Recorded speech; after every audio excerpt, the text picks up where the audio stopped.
Hello बच्चों, चलिए प्रश्न को समझते हैं। प्रश्न है आपके सामने कि निम्नलिखित में से प्रतिस्थापियों के माइनस आई प्रभाव के संदर्भ में कौन सा सही है। आर यहाँ पर दे रखा है एल्किल समूह, तो यहाँ पर आपको अलग अलग विकल्प दे रखे हैं। ए में दे रखा है आपको NH2, उससे कम आ जाएगा OR, उससे कम फ्लोरीन।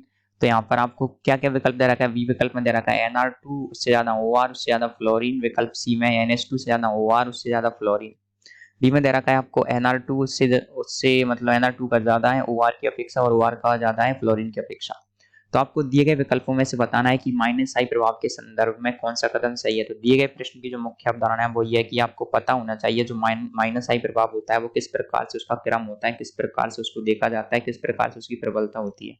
तो आपको यहाँ पर आना चाहिए माइनस आई प्रभाव। माइनस आई प्रभाव को कहा जाता है आपके प्रेरणिक प्रभाव। तो माइनस आई प्रभाव के संदर्भ में आपको यहाँ पर देखना है। तो चलिए देखते हैं। आपको देखिए सबसे पहले क्या होता है, माइनस आई प्रभाव होता क्या है। देखिए कार्बन का जो बंध होता है, देखिए कार्बन के साथ में अगर कोई भी मान लीजिए कोई समूह जुड़ा हुआ है, जैसे कि Nr2, OR या फ्लोरीन, कोई भी समूह जुड़ा हुआ है जिसको मान लीजिए हम G से लिख देते हैं ग्रुप।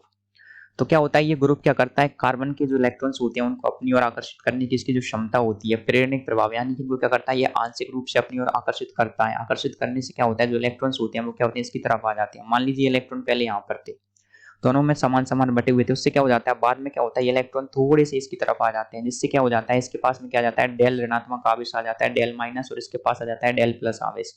तो इसके पास आ जाता है आंशिक ऋणावेश, इसके पास आ जाता है आंशिक धनावेश। तो इलेक्ट्रॉन को अधिक मात्रा में कौन खींच पाएगा। देखिए हम सभी लोग जानते हैं कि जिसकी विद्युत ऋणात्मकता, जिसकी इलेक्ट्रॉन नेगेटिविटी ज्यादा होगी, वो क्या करेगा, इलेक्ट्रॉन को अपनी ओर आसानी से खींच पाएगा। या फिर जो इलेक्ट्रॉन न्यून यौगिक हो, जो इलेक्ट्रॉन न्यून यौगिक होगा वो भी क्या करेगा, इलेक्ट्रॉन्स को बड़ी आसानी से अपनी ओर खींच पाएगा। तो हमको यहाँ पर ये देखना है कि दिए गए जो यौगिक दे रखे हैं आपको, उनमें से कौन सबसे ज्यादा विद्युत ऋणी है, कौन सबसे ज्यादा क्या है आपके इलेक्ट्रॉन न्यून यौगिक है। किस आधार पर आप कह सकते हैं कि इलेक्ट्रॉन्स को अपनी ओर खींच पाएगा या नहीं खींच पाएगा।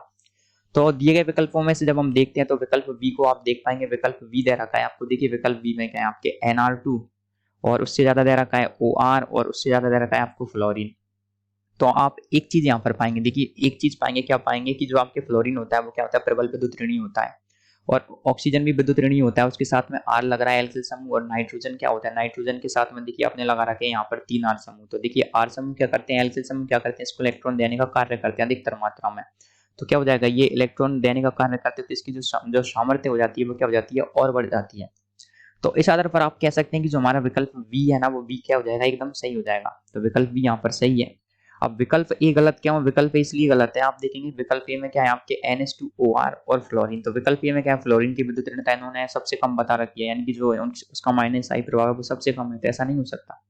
जब आप विकल्प सी को देखेंगे, विकल्प सी आपके NH2 से ज्यादा OR से ज्यादा फ्लोरीन। तो विकल्प सी दे रखा है आपको कि NH2 से ज्यादा क्या है OR, और उससे ज्यादा क्या है आपके फ्लोरीन।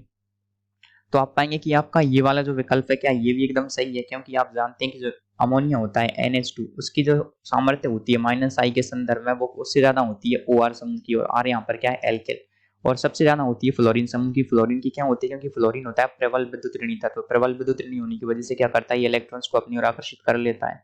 और आप सभी लोग जानते हैं कि जो क्या होता है विद्युत ऋणात्मकता का क्रम क्या होता है। देखिए विद्युत ऋणात्मकता का क्रम होता है FON, यानी कि फ्लोरीन उससे कम ऑक्सीजन उससे कम नाइट्रोजन। तो ये होता है आपके विद्युत ऋणात्मकता का क्रम। तो इस आधार पर आप कह सकते हैं कि ये वाला जो क्रम है वो भी सही है, तो विकल्प सी भी सही है। तो आप देखेंगे अब हमारा विकल्प डी। तो विकल्प डी में क्या है, आपको बता रखा है कि Nr2 ज्यादा होगा OR से, और F। तो देखिए विकल्प डी गलत है। तो हम यहाँ पर एक निष्कर्ष पर पहुंचे हैं कि हमारा जो विकल्प बी है वो भी सही है, विकल्प सी है वो भी सही है। तो ये प्रश्न क्या है, दो विकल्पों वाला है। तो इस आधार पर आप कह सकते हैं कि यहाँ पर हमारे विकल्प बी और सी दोनों सही है। चूंकि हमारे विकल्प बी और सी दोनों सही हैं, इस आधार पर हमारे प्रश्न का सही उत्तर आएगा विकल्प बी और सी। तो आशा करते हैं आपको प्रश्न का उत्तर समझ आया होगा। धन्यवाद।